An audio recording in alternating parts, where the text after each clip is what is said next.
Assalamualaikum warahmatullahi wabarakatuh.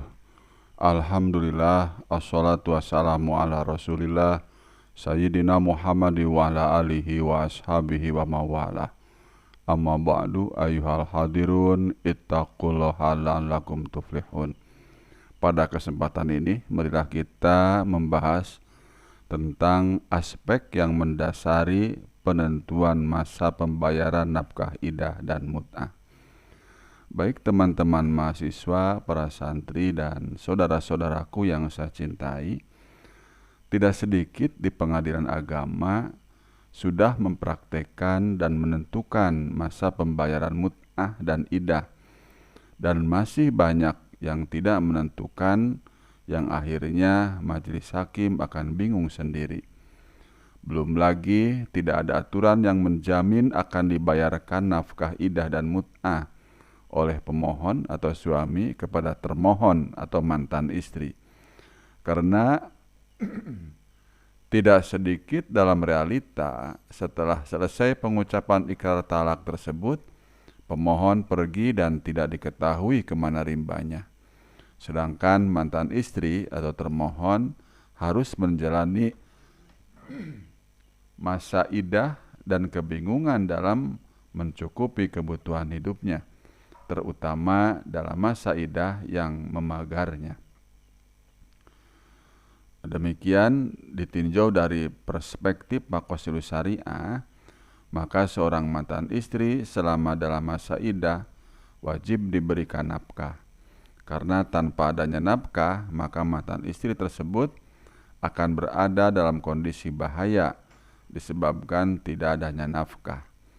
Dikaitkan dengan dauriyatul khamsah atau 5 masalah pokok, maslahat dalam perlindungan mantan istri tersebut adalah hibdun nafs, memelihara jiwa.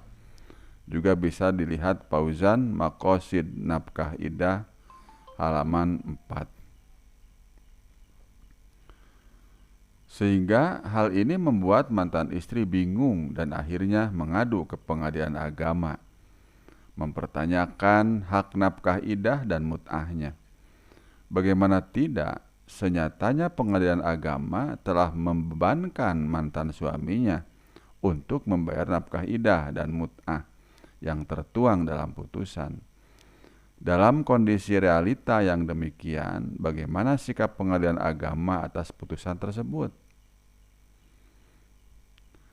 Keadaan seperti ini juga menyangkut kewibawaan lembaga peradilan agama.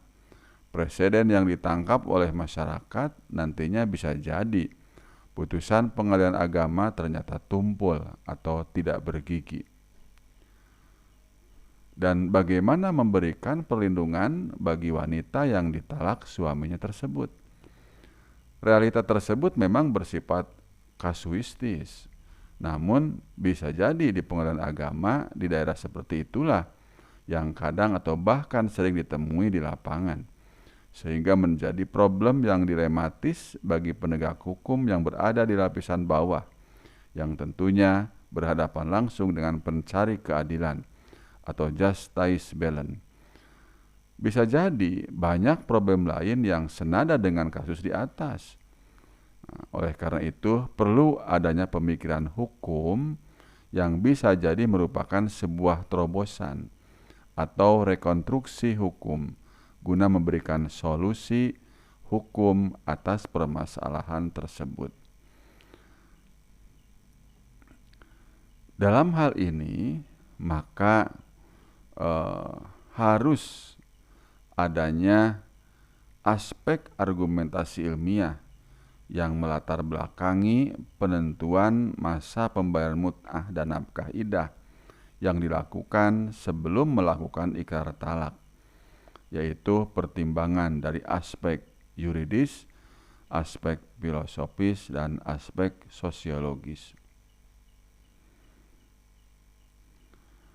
Sebagaimana pendapat Sudikno Mertokusumo, dalam menegakkan hukum ada 3 unsur yang harus selalu diperhatikan, yaitu keadilan, kepastian hukum, dan kemanfaatan.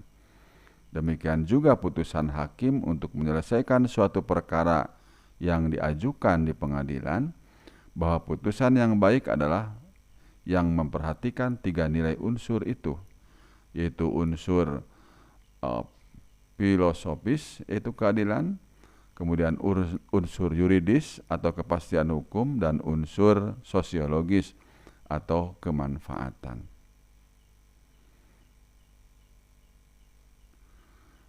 Nah, oleh karena itu, ketiga aspek ini akan diuraikan, kita uraikan bersama ya. Pertama, aspek yuridis, bahwa langkah yang dilakukan hakim dalam menetapkan pembayaran nafkah sebelum ikrar talak juga tidak menyalahi aturan perundang-undangan yang ada di Indonesia. Karena dalam pasal 10 ayat 1 Undang-Undang Nomor 48 tahun 2009, bahwa pengadilan dilarang menolak untuk memeriksa, mengadili, dan memutus suatu perkara yang diajukan dengan dalih bahwa hukum tidak ada atau kurang jelas, melainkan wajib untuk memeriksa dan mengadilinya. Dan pasal 5 ayat 1 bahwa hakim dan hakim konstitusi wajib menggali, mengikuti, dan memahami nilai-nilai hukum dan rasa keadilan yang hidup dalam masyarakat. Lihat juga Undang-Undang Nomor 48 tahun 2009 tentang kekuasaan kehakiman. Ketentuan tersebut membuktikan bahwa tugas hakim tidak hanya mengadili berdasarkan hukum yang ada, akan tetapi harus menciptakan dan menemukan hukum berdasarkan pandangan dan nilai-nilai hukum yang hidup di masyarakat. Seorang suami yang telah menceraikan istrinya wajib memberikan nafkah idah dan mut'ah. Hal ini sesuai dengan kompilasi hukum Islam dalam pasal 149 dan pasal 158. Sebagai berikut. Pasal 149. Bila mana perkawinan putus karena talak, maka bekas suami wajib a. memberi mut'ah yang layak kepada bekas istrinya, baik berupa uang atau benda, kecuali bekas istri tersebut ditalak qabla duhul. B. Memberi nafkah, maskan atau tempat tinggal, dan kiswah atau pakaian kepada bekas istri selama masa iddah, kecuali bekas istri telah dijatuhi talak ba'in atau nusuj dan dalam keadaan tidak hamil. C. Melunasi mahar yang masih terutang seluruhnya dan separuh apabila qabla duhul. D. Memberikan biaya hadonah untuk anak-anaknya yang belum mencapai umur 21 tahun. Pasal 158, mut'ah wajib diberikan oleh bekas suami dengan syarat a. belum ditetapkan mahar bagi istri ba'da duhul, b. perceraian itu atas kehendak suami. Kompilasi hukum Islam di atas hanya mengatur tentang wajibnya suami memberikan hak nafkah idah dan mut'ah untuk istri. Akan tetapi tidak adanya peraturan perundang-undangan manapun yang mengakomodir dalam penjaminan nafkah tersebut untuk istri apabila suami tidak mau membayar nafkah tersebut. Prosedur yang ada tentang pengajuan permohonan eksekusi terlalu memberatkan istri.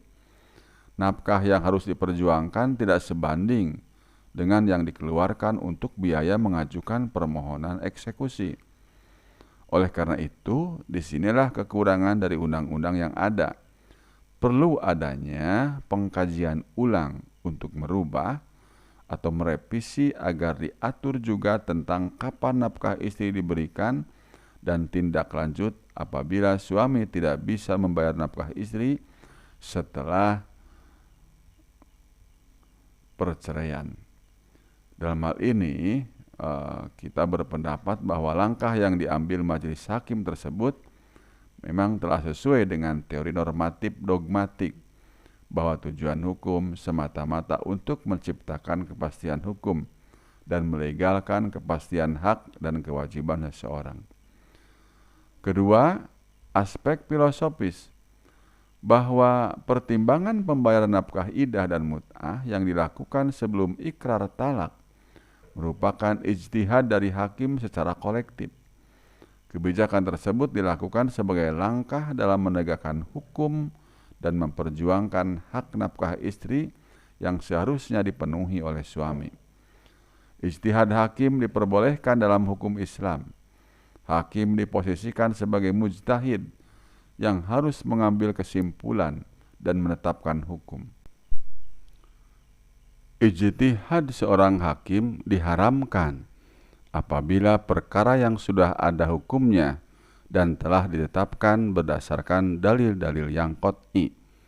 Jadi apabila ada perkara yang tidak mempunyai ketetapan hukum, maka hakim diperbolehkan berijtihad, asalkan ijtihad tersebut tidak menyalahi peraturan-peraturan yang ada dan dipergunakan untuk menegakkan keadilan dan kemaslahatan umat.